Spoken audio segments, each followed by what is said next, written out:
Shalom, selamat pagi Bapak Ibu Saudara-saudara yang dikasihi oleh Tuhan Yesus Kristus. Jumpa kembali bersama saya Pendeta Eka di dalam renungan firman Tuhan pada hari ini, Rabu 1 Desember 2021. Sukacita dan damai sejahtera dari Tuhan kita Yesus Kristus kiranya terus menyertai kehidupan kita, yang pastinya kita semua akan mendapatkan kebahagiaan. Puji nama Tuhan. Sampai pada pembacaan kita hari ini, yakni kitab Ayub pasal yang ke-9. Kiranya firman Tuhan yang kita baca sungguh dapat memberkati kita. Puji nama Tuhan. Baik, sebelum kita akan bersama-sama merenungkan bagian pasal yang kita baca hari ini, terlebih dahulu saya mengajak Bapak Ibu Saudara sekalian untuk berdoa minta pimpinan Tuhan. Tuhan Allah Bapa di surga, terima kasih hari yang baru Tuhan percayakan pada kami. Kami mau terus bersandar mengandalkan Tuhan dalam hidup kami, dan kami mau terus belajar firman Tuhan supaya hati dan pikiran kami dipenuhi oleh kebenaran firman-Mu. Mampukan untuk kami dapat mengerti dan memahaminya, dan lebih dari semua itu kami dapat terapkan dalam hidup kami setiap hari. Terima kasih Tuhan, inilah diri kami. Kami sedia untuk mendengarkan, merenungkan serta menerapkan firman Tuhan. Demi nama Tuhan Yesus kami sudah berdoa dan bersyukur. Haleluya. Amin. Bapak Ibu Saudara-saudara yang dikasihi Tuhan, di dalam pasal yang ke-9 ini kita belajar bagaimana Ayub merespon segala sesuatu yang dipertanyakan oleh sahabat-sahabatnya. Dalam ayat yang kedua, dia mengatakan, "Sungguh aku tahu bahwa demikianlah halnya, masakan manusia benar di hadapan Allah." Ya, Ayub mulai merespon terhadap sahabat-sahabatnya dengan kesadaran bahwa beberapa perkataan mereka itu benar adanya. Ayub menekankan bahwa apa yang telah dipertanyakan oleh Elifas, seperti yang tertulis dalam Ayub 4 ayat 17, Elifas mempertanyakan demikian, "Mungkinkah manusia tanpa salah di hadapan Allah? Mungkinkah ia tidak bercela di mata penciptanya?" Ya, dari pertanyaan itu Ayub merespon dan membenarkan apa yang diperkatakan oleh sahabatnya Elifas. Bicara tentang ketidakmungkinan manusia untuk benar di hadapan Tuhan, Ayub menyatakan sebuah pernyataan-pernyataan yang dikemukakan olehnya. Di dalam pasal 9 ayat 3 sampai 14, pernyataan Ayub, "Jika manusia berperkara dengan Allah, ia tidak dapat membantah Allah karena Allah itu maha besar." Ya, jelas dikatakan tidak mungkin seorang membantah karena kemahabesaran Tuhan ketika manusia berperkara dengan Tuhan.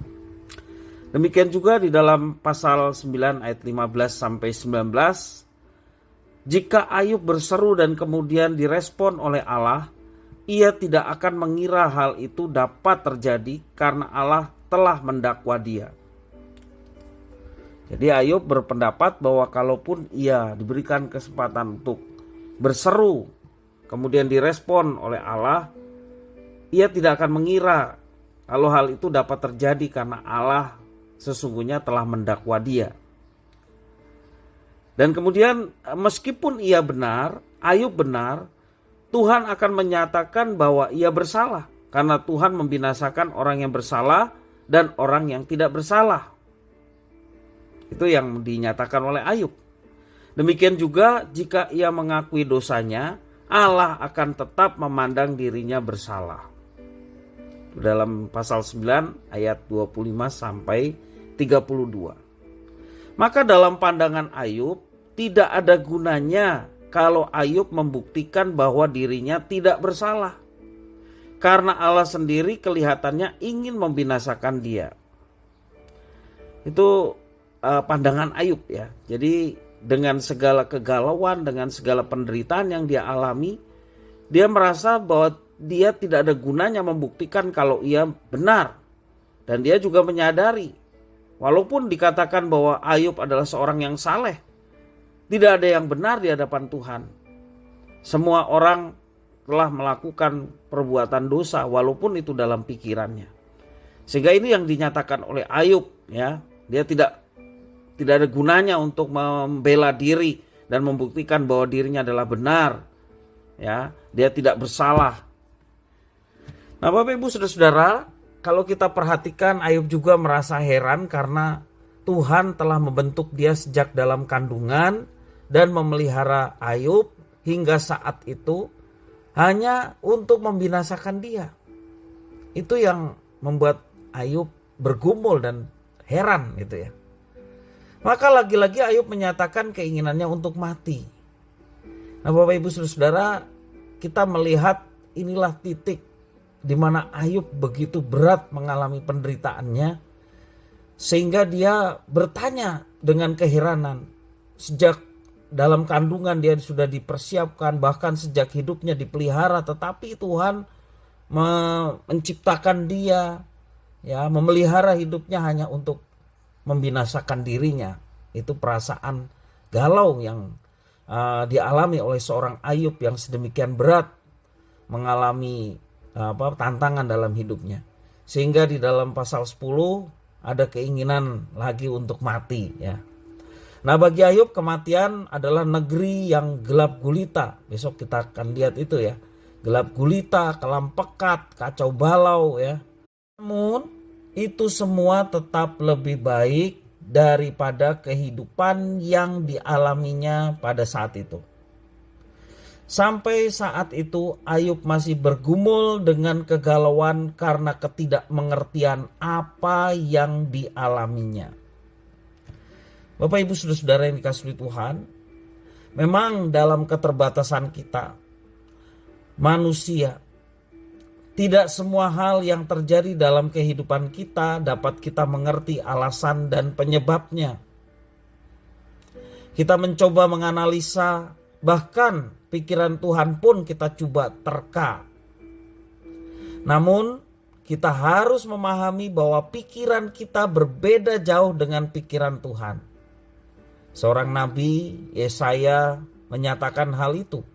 Dalam Yesaya 55 ayat 8-9 mengatakan, sebab rancanganku bukanlah rancanganmu dan jalanmu bukanlah jalanku. Demikianlah firman Tuhan. Seperti tingginya langit dari bumi, demikianlah tingginya jalanku dari jalanmu dan rancanganku dari rancanganmu. Nah, Bapak Ibu Saudara-saudara, kita meyakini bahwa rancangan Tuhan adalah untuk yang baik bagi manusia. Kita mau meresponnya dengan cara percaya bahwa rancangan Tuhan adalah yang baik dalam hidup kita.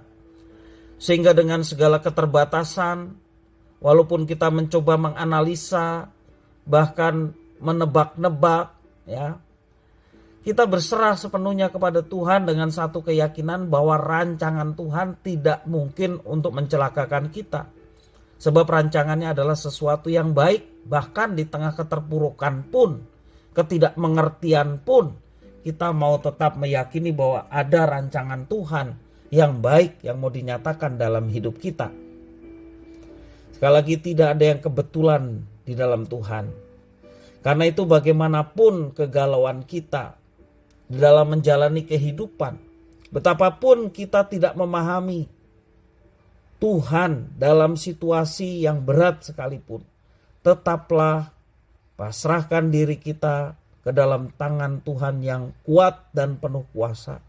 Maka Ia akan menolong, menopang, dan akan menyatakan rancangan yang baik itu dalam hidup kita. Ayub sendiri tidak memahami kalau pada akhirnya Tuhan memulihkan keadaannya, memulihkan keluarganya. Pada waktu bergumul, begitu beratnya dia, dan keterbatasan dia membawa dia untuk tetap berserah kepada Dia yang tidak terbatas. Pikirannya yang terbatas membawa dia untuk tetap berserah kepada Tuhan yang tak terbatas. Walaupun ada keputusasaan di dalam dirinya, tetapi itu sebagai ungkapan betapa berat hidup yang dijalaninya. Di tengah berat hidupnya dia tetap memberikan penyerahan dirinya kepada Tuhan, maka Tuhan yang akan menyatakan jawaban tepat pada waktunya. Marilah kita senantiasa apapun yang kita hadapi, ya, jangan pernah berputus asa. Jangan kita menjadi orang yang galau ketika persoalan itu belum juga terselesaikan, ketika kita merasa sudah melakukan banyak hal tetapi justru hal-hal yang buruk mungkin terjadi. Bapak Ibu Saudara-saudara yang dikasihi oleh Tuhan, marilah kita senantiasa tetap meyakini bahwa ada kebaikan di setiap tantangan persoalan yang kita sedang hadapi, karena ada Tuhan menyertai, Tuhan mengendalikan, bahkan Tuhan sudah menyiapkan masa depan yang terbaik buat kehidupan kita. Jangan menyerah, jangan putus asa, tetap bersandar kepada Tuhan. Nantikan akan jawaban, penyataan ya, yang Tuhan sudah siapkan buat kita sekalian. Biarlah firman Tuhan ini boleh menjadi berkat bagi kita sekalian. Puji nama Tuhan. Mari kita berdoa. Tuhan Allah Bapa di surga yang kami puja sembah dalam nama Tuhan Yesus, kami sungguh bersyukur, berterima kasih kepada Tuhan yang terus memelihara hidup kami. Ya Tuhan, dengan segala persoalan-persoalan yang boleh kami alami, kami mau tetap mengandalkan Tuhan dalam hidup kami. Kami tidak mau berpaling kepada yang lain, karena kami tahu hanya kepada Tuhan kami mendapatkan kekuatan, hanya dekat dengan Tuhan kami tenang, hanya dekat dengan Tuhan hidup kami penuh dengan satu keyakinan bahwa Engkau merancangkan yang baik buat kami sekalian. Terima kasih Tuhan atas firman-Mu. Mohon Engkau menolong kami untuk kami mengimani apa yang telah tertulis dalam kitab suci, dan kami menjalankannya dengan penuh sukacita. Terima kasih Tuhan, hanya di dalam nama Kristus Yesus Tuhan Juru Selamat kami berdoa. Haleluya. Amin.